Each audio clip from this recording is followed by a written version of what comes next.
அவர் ரொம்ப டயர்டாக இருக்கும்போது தூதர்கள்லாம் வந்து பணிவிட செஞ்சாங்களாம். அதே மாதிரி எலியா அங்கே சூற செடியில் இருக்கும்போது பின்னாலே ஆண்டவர் வந்து தூதர் அனுப்பி விட்டாராம். அதெல்லாம் நம்ம லெட்டரில் சேர்க்கணும். பழைய காலத்தில் லெட்டரில் பார்த்தீங்கன்னா எல்லா இடத்துலையும் எழுதி வச்சுருப்பாங்க. சைட்லலாம் எழுதுவாங்க, இந்த சைடில் எழுதுவாங்க, எல்லாத்தையும் எழுதிடுவாங்க. நம்மளும் பாட்டு பிடிக்குமோ அவ்வளோத்தையும் எழுதிடணும். ஆமேன் ஆமேன். நம்ம லெட்டர் கையில் கொடுத்தாச்சு, அவ்வளோத்தையும் எழுதி பேனா இல்லைன்ற கூடாது. பேனாலாம் நம்ம கை தான் பேனா, ஃபுல்லாக எழுதிட வேண்டியதான்.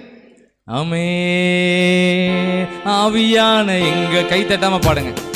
ஓ அடியோரை ஆட்கொண்டு எங்கள் ஆவியான எங்கள் அன்பு தெய்வமே,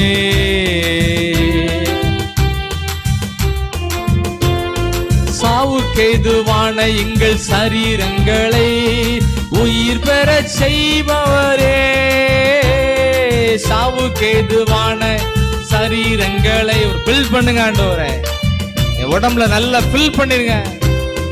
சரீரங்களின் தீய செயல்களையே சாகடிக்க மாறுமையா, சரீரங்களின் சாகடிக்க மாறுமையா, ஆட்கொண்டு எங்களை பயராக்கும். ஆமென். அன்பினால் இன்று அலங்கரியோ ஆவியான எங்கள் அன்பு தெய்வமே, நடத்துமே ஆவியான எங்கள் அன்பு தெய்வமே, அடியோரை ஆட்கொண்டு நடத்துமே.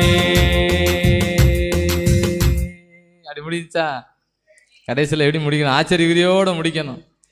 அவன் நல்லா இருக்கும். ஆமேன். டீ சாப்பிடுறதெல்லாம் உள்ளுக்குள்ளே பாட்டை நல்லா டெவலப் பண்ணதுக்கு தான். ஆமேன். நல்ல பேனா கொடுத்தாச்சு கையில், எழுதாத பேனாவெல்லாம் தூர போட்டுட்டு நல்ல பேனா கையில் கொடுத்தாச்சு. இனிமேல் சத்தம்லாம் என்ன பண்ணிடணும் சொல்லுங்க, கூடிடணும்.